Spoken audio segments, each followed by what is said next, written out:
வணக்கம் வணக்கம் மக்களே, welcome to day 15 of pass of A series. Morning எந்திரிச்சோடனே கண்டிஷனை செக் பண்ணேன், நல்லா கட் ஆகுது. சீட் மீலாக போகிறனால கொஞ்சம் இல்லை, நல்லாவே சீட் மீலாக போகிறேன். எனக்கு மனசு சாட்டிஸ்ஃபிகேஷன் இல்லை, பரவாயில்லன்ட்டு சரின்ட்டு ஜிம்மு கிளம்பிட்டேன். ஜிம்மு கிளம்பி போகிறேன்னா கேமராவை செட் பண்ணுறேன்னா சரின்ட்டு அப்படியே மாண்டேஜ் எடுக்கலான்னு போகிறேன்னா விழுந்துருவோம். இதோட டெய்லியுமே விழுகிறேன் கைஸ், மனசே கேட்க மாட்டேங்குது. அதே ஸ்ட்ரெஸ்ஸில் போய் லெக் டே போட ஆரம்பிச்சிட்டேன் guys. Table kick back, adductors, abductors, hack squats, leg press, leg extension, leg curls, standing calf raisers எல்லாத்தையும் போட்டு முடிச்சுட்டு சரின்ட்டு அப்படியே வீட்டுக்கு கிளம்பிட்டேன். வீட்டுக்கு கிளம்பும்போது ஒரு ப்ரீ ஒர்க்கவுட்டுக்கு ஒரு 200 கிராம் பட்டர் மில்க் மட்டும் சாப்பிட்டு ஃபிஷ் 1 kg வாங்கிட்டு, ரொம்ப நாளாக இந்த பிளான்ட் நெட்டாகவே இருந்துச்சு.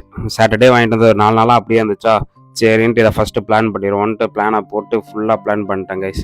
பிளான் பண்ணும்போது இந்த ஜூ வேறு நடுவில் வந்து நம்மளை ஸ்ட்ரெஸ் ஏற்றிட்டு இருந்தான் ஃபுல்லாக. அப்புறம் பிளான்ட்டிங்லாம் முடிச்சுட்டு அதுக்குள்ளே மம்மி ஃபிஷ் குழம்பு வச்சுருந்தாங்க. ஒரு 200 கிராம் ரைஸு ஒரு 200 கிராம் ஃபிஷ்ஷை வச்சு சாப்பிட்டு நான் தலைக்கு எண்ணெய் தேய்ச்சி ஒரு 6 month இருக்கும் கைஸ்.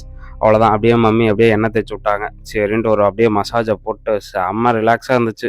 அப்படியே இன்றைக்கி ஒரு பவர் நாப்பை போட்டேன் கைஸ். பவர் நாப்பை போட்டு எந்திரிச்சா 200 கிராம் ரைஸு 200 கிராம் ஃபிஷ்ஷு நல்லா சாப்பிட்டு கிளைண்ட்ஸ் மீட்டிங் இருந்துச்சு, அதெல்லாம் முடிச்சுட்டு சரின்ட்டு அப்படியே ஃபைண்டிங் டோரி இருந்துச்சு, அதை பார்த்துட்டு இன்றைக்கி டேவே ப்ளசண்ட்டாக போச்சு கைஸ். நைட்டு போலி செஞ்சுருந்தாங்க, அது ஒரு 100 கிராம் சாப்பிட்டு நைட்டுக்கு 200 gram rice 200 gram fish 100 gram வெஜிடபிள்ஸை வச்சு சாப்பிட்டு முடிச்சிட்டேன் கைஸ்.